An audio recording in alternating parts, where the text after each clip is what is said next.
सबसे पहले आज मैं अपने सभी दर्शकों को धन्यवाद देना चाहता हूं, जिन लोगों ने हमारे आरबी मेमोरियल हॉस्पिटल के चैनल को, चाहे वो फेसबुक पे देख रहे हैं, चाहे वो इंस्टाग्राम पे देख रहे हैं, या फेसबुक पेज पे देख रहे हैं, या ट्विटर पे हमको फॉलो कर रहे हैं, जो उनके बहुमूल्यवान उनके मैसेजेस जो हमको प्राप्त हुए हैं, उन लोगों का प्यार के लिए बहुत ढेर सारी शुभकामनाएं।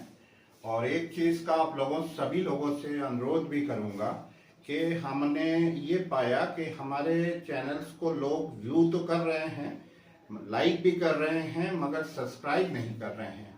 तो मैं आप सभी लोगों से ये दरख्वास्त करूंगा कि आप लोग जो है उसको सब्सक्राइब भी करें और मैसेज में कमेंट भी करें, और किस तरह के वीडियो आप लोगों को पसंद हैं और किस तरह के वीडियो आप लोग देखना चाहते हैं वो आप हमें ज़रूर बताएं।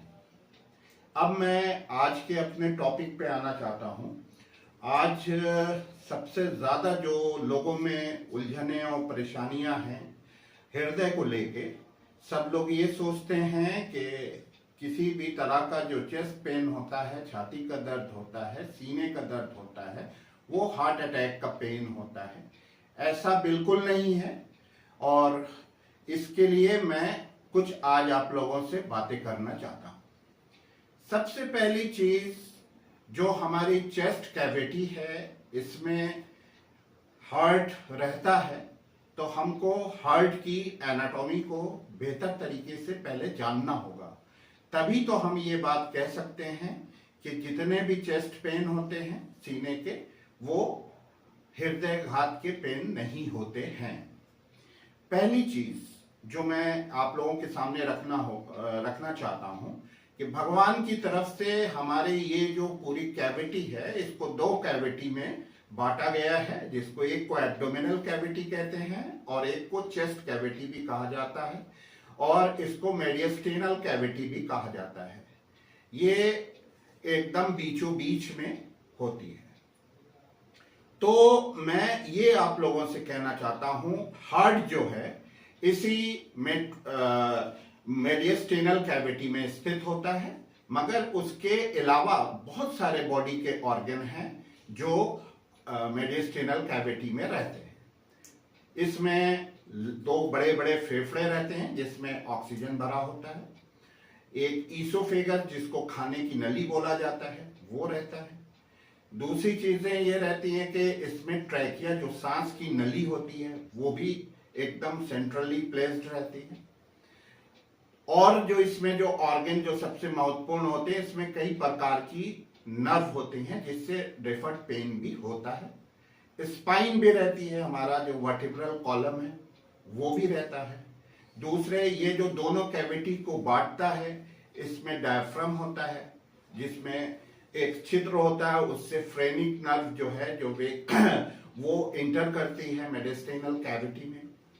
तो सबसे पहला जो महत्वपूर्ण चीज है, और दूसरे उसके नीचे जो है स्टोमक भी होता है, ठीक है, और इधर लीवर भी होता है।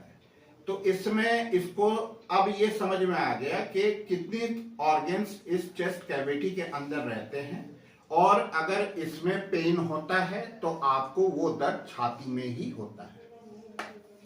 तो सबसे पहले मैं अन्य कारणों के बारे में बात कर सकता हूं जिसके पेन आपको छाती में होते हैं, और जिससे आप लोग ये सोचते हैं, आप लोगों के अंदर एक पैनिक सी हो जाती है जिसको हम लोग कार्डियक न्यूरोसिस बोलते हैं, वो कि लोग ये हार्ट हो गया, हार्ट का पेन है।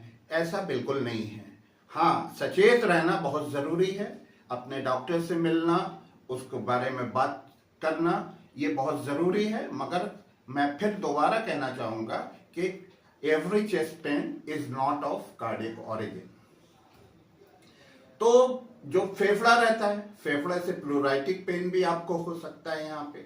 दूसरा आपके ईसोफेगस होता है, तो ईसोफेजाइटिस के भी पेन हो सकते हैं, हाइटस हार्निया के भी पेन हो सकते हैं। ट्रैकिया रहती है तो ट्रैकेटाइटिस के भी पेन हो सकते हैं। तो उसके अलावा जो चीज होती है वो आपको रेफर्ड पेन भी एब्डोमिनल कैविटी से चेस्ट कैविटी के अंदर आता है। जैसे सबसे पहले जो आपके पित्ते की पथरी का जो पेन होता है, जिसको हम लोग कोलीलिथियासिस बोलते हैं, उसका भी पेन जो है टिप ऑफ स्कैपुला पे रेफर करता है। दूसरा पेन जो आपको हो सकता है पेप्टिक अल्सर वगैरह के, अगर स्टोमक में अल्सर वगैरह है तो उसके भी पेन जो है हार्ट के मेडिस्टिनम में आपके रेफर हो सकते हैं। आपको मैंने बताया कि रीढ़ की हड्डियां भी रहती हैं, सर्वाइकल वर्टिब्रा भी रहते हैं, तो सर्वाइकल स्पॉन्डिलाइसिस के भी पेन आपको चेस्ट कैविटी में हो सकते हैं। जो सबसे महत्वपूर्ण और सबसे ये कि कार्डियक जो आपके हैं, तो आपका जो हार्ट मेडिस्टिनम कैविटी में रहता है, तो उससे भी कई प्रकार के पेन आपको हो सकते हैं। आपको कार्डियक मसल्स के पेन हो सकते हैं। आपको जो ये तीनों मेजर कोरोनरीज दिख रही हैं, left coronary artery, right coronary artery और सर्कमफ्लेक्स, इसके पेन हो सकते हैं, जिसको हम लोग कोरोनरी आर्टरी डिजीज बोलते हैं। उसके भी पेन आपको हो सकते हैं, जिसको अंजाइना भी कहा जाता है। उसका भी पेन आपको यहाँ महसूस हो सकता है। आज मैं डिटेल में पूरी बात नहीं करूंगा, मैं सिर्फ इस बारे में बात करूंगा कि किस किस तरह के पेन आपको यहाँ पे हो सकते हैं।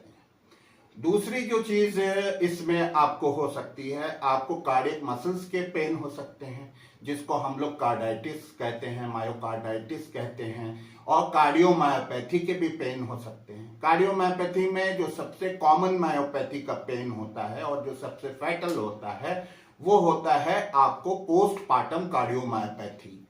इसमें इजेक्शन फ्रैक्शन भी काफ़ी कम हो जाता है और ये ज़्यादातर उन औरतों में ये पाया जाता है जो 2 प्रेगनेंसीज के बाद, फर्स्ट सेकंड प्रेगनेंसी के बाद जो प्रेगनेंसीज होती हैं, उसकी डिलीवरी के बाद जो है ये पोस्टपार्टम कार्डियोमायोपैथी देखी जाती है, जिसकी कारणों का अभी तक पता नहीं चल पाया है, बट इडियोपैथिक ही इसको हम लोग मानते हैं।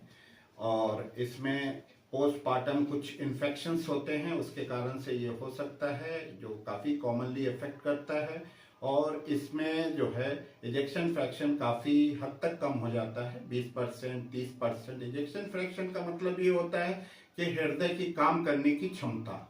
और बाकी जैसे कोरोनरी आर्टरी हार्ट डिजीज में जो इजेक्शन फ्रैक्शन वगैरह कम होते हैं, हार्ट अटैक के कारण से जो इजेक्शन फ्रैक्शन कम होते हैं, उसको तो दवाइयों से बढ़ाया जा सकता है, मगर पोस्टपार्टम कार्डियोमायोपैथी में से जो इजेक्शन फ्रैक्शन कम होते हैं वो बढ़ते दवाओं से भी बहुत ज़्यादा बढ़ नहीं पाते।